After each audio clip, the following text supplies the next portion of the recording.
The grand jury has indicted all of us. We should expect to be arrested at any moment. Tuesdays. I told you to get that boy in line. Tyler's shocking, secret-revealing season finale might be one episode away, but the jaw drops start here. He's trying to manipulate you to get you to stay. Do not go in there. Find out everything you can about her. I'm in this. You've waited for it. Now get ready for the moment that will go down in HAHN's history. Guys, what's wrong? You're scaring me. Tyler. All right, have and have not fans, that was the preview for next week's episode, 15 minutes. And just to give you a friendly reminder, remember, next week's episode is the pre-mid-season finale, meaning that on the 19th, we will be seeing the mid-season finale out of time for the haves and have-nots. And basically, this trailer has a lot of stuff in it. I mean, short trailer, but a lot of juicy info. First off, we have the haves, the Harringtons and the Criers, pretty much in a powwow, pretty much going over the fact that, hey, you know what, we just got indicted, so we can be arrested at any moment. And it looks like, tensions are rising in the living room where, everybody's just checking in to make sure everyone is doing everything they can. And I think David points out, like, is there anything better we can do for a plan? And Veronica's quick to, snap at Catherine for, well, we might come up with a better plan if we got help from the drunk in the corner, where Catherine's in the, background just sipping on something. And to be honest, you can't really blame her because, well, if I was faced with jail time allegedly or getting arrested, I would be chugging down as much as I could. But to be fair, Catherine and Jim pretty much let things get this far. Because even if, well, then again, yeah, Catherine put Wyatt in jail, but he was going to talk anyway unless Sal Malone killed him first. So, yeah, they would have been screwed either way.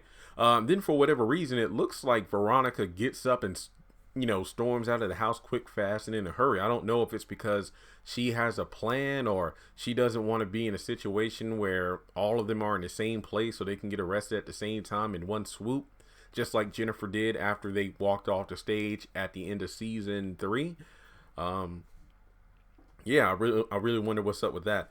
Landon and Candace are having a nice scene, pretty much going over First Lady attire. I think at one point, Landon and Candace are playfully teasing each other about a certain dress. And Landon's like, yeah, if I knew this would turn him on, I would gladly wear this dress, as Charles comes in at that very awkward moment.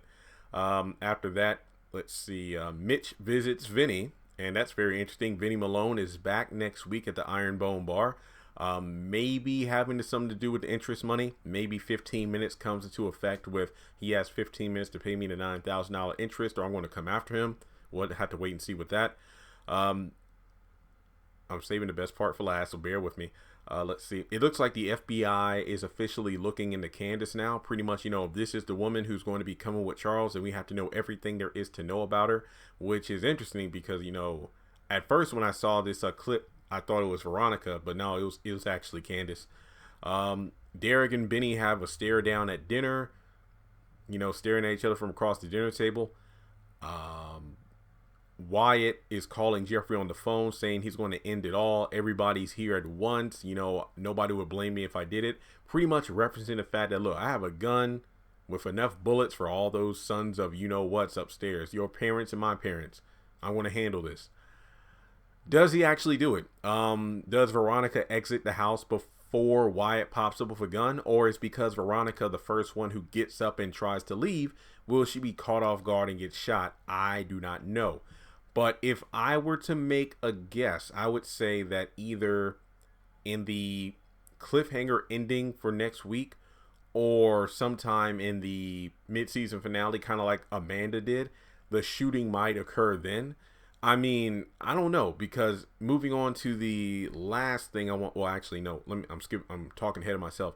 Madison warns Jeffrey again about going to see Justin. Madison's back at the hospital.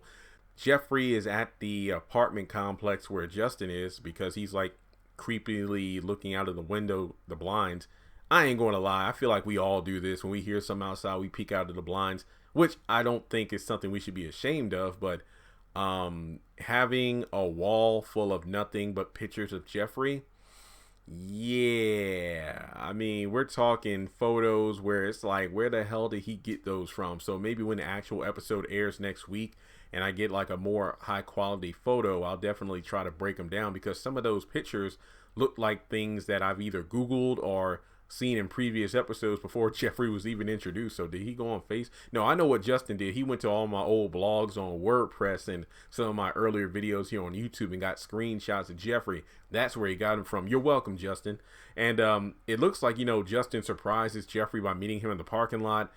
And I wonder what's going to happen. I seriously don't think Jeffrey's going to leave, or Madison comes over to get him. But I hope Madison stays out of this. I'm not saying that he's being nosy, but I feel like it's kind of like Mitch helping Benny. Madison, you've gone above and beyond. Don't even worry about it. But I know he'll probably feel guilty. He's like, I could have stopped this. Nah, man, you've done everything you could. So has David. I mean, if Jeffrey wants to get, you know, massacred, let it happen.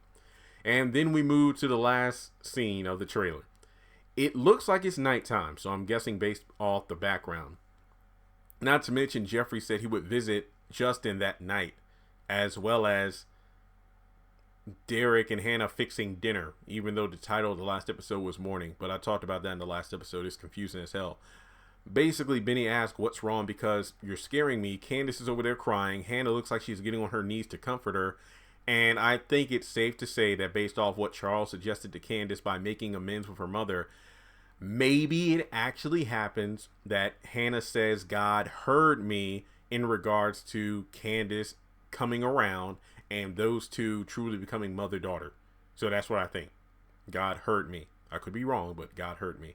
So maybe it is a situation where those two try to mend fences and it works out. We'll just have to wait and see. But with that being said, 15 minutes. It looks like a very interesting episode. I can't wait to see what happens next.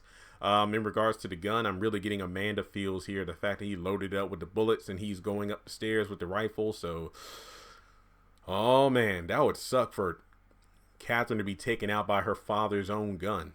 All right. Well, with that being said, folks, be sure to hit that subscribe button. Let me know your thoughts in the comment section below and be on the lookout for more videos coming up between now and next week's episode. Thanks so much for making it to the end of this video. Be sure to click the thumbs up button if you like what you just saw. And if you have anything you would like to add to the video itself, go down to the comment section below and type out your thoughts. And I also have social media related to the haves and have-nots: Twitter, Instagram, Facebook page, Facebook group. Links to everything will be in the description below. And if you like action figures, video games, and trading cards, I have an eBay store as well where there's free shipping on everything. But I also have a second YouTube channel that I'm working on where I talk about things that are non-Tyler Perry related, such as anime, superhero shows and movies, music, pop culture, and sometimes political news depending on what the circumstances are. Be sure to check out that channel as well. In the top left-hand corner, you should see a picture of Candace Young. You can click on her to subscribe to the Haves and the Have-Nots review. We're trying to get to 100,000 subscribers. And if you liked the video you just saw, be sure to check out the other two videos that should be popping up on the right-hand side. Trust me, if you like this video, you'll love them too. Once again, thanks so much for visiting my YouTube channel, and I'll talk to you in the next video.